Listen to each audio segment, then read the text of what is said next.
Hello বন্ধুরা, তোমরা সবাই কেমন আছো? আশা করছি তোমরা সবাই ভালো আছো, আর আমিও ভালো আছি। সেদিনটা ছিল শুক্রবার, আর আমি ওয়েট করছিলাম স্টেশনে। তো আমার মেয়ে তোমাদেরকে প্রথমে হাই করে দিল, তারপরে আমার গোপু সোনাকে তোমাদেরকে দেখিয়ে দিল। তো আমি, আমার মেয়ে, আমার গোপু সোনা আর আমার হাজব্যান্ড আমরা ওয়েট করছিলাম স্টেশনে, কারণ আমি যাব বাপের বাড়ি, সেই কারণে। তো ওখানে আমার হাজব্যান্ড বসে আছে, আর রেল লাইনে কাজও হচ্ছিল। আমার হাজব্যান্ড তোমাদেরকে হাই করলো।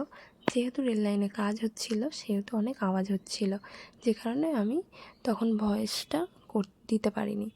তো হ্যাঁ, আমি ট্রেনেই যাই, তো ট্রেনও চলে এলো। আর ট্রেনে যাতায়াতের ফলেই আমার সুবিধা হয়, যেহেতু আমার বাপের বাড়ি বারুইপুর।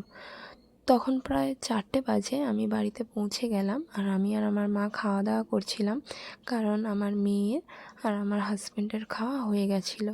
ওরা প্রথমেই খেয়ে নিয়েছে, তারপরে আমি আর আমার মা খাওয়া দাওয়া করছিলাম। আর রান্নাগুলো অনেক টেস্টি ছিল, যেহেতু মায়ের হাতের রান্না, কাকিমার হাতের রান্না, তো অনেক টেস্টি ছিল।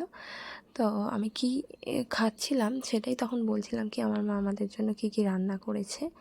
হ্যাঁ, সত্যি অনেক দিন পরে বাড়িতে গেলাম, আর সত্যি বাপের বাড়ি গেলে একটু অন্যরকম লাগে, অনেক ভালো লাগে, মজা হয়।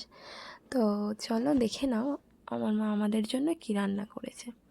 প্রথমেই ডাল, আম দিয়ে ডাল করেছিল, ডাঁটা আলু দিয়ে মাছের ঝোল করেছিল, উচ্ছের তরকারি করেছিল মাছের মাথা দিয়ে, ঢেঁড়স আলু ভাজা করেছিল, আর এটা আমার কাকিমা করেছিল বরবটি বাটা, যেটা অসাধারণ হয়েছিল। সব রান্নাগুলোই ভালো হয়েছিল। তো খেতে খেতে তো প্রায় 5টা বেজে গেছে। তারপরে একটু রেস্ট নিয়েই আমার বর নাইট ডিউটি যাবে বলে ওর জন্য রান্না বসিয়ে দিয়েছিলাম। ও যেহেতু আলু চচ্চড়ি খাবে বলেছিল, তো প্রেশারেই আলুর চচ্চড়িটা বসিয়ে দিয়েছিলাম, পাশে গরম জল বসিয়েছিলাম ময়দা মাখবো বলে। পরোটা আর আলুর চচ্চড়ি হবে, সে কারণে একটু হালকা করে নেড়ে নিয়েছিলাম, তারপরেই জল দিয়ে ঢাকা দিয়ে দিয়েছিলাম।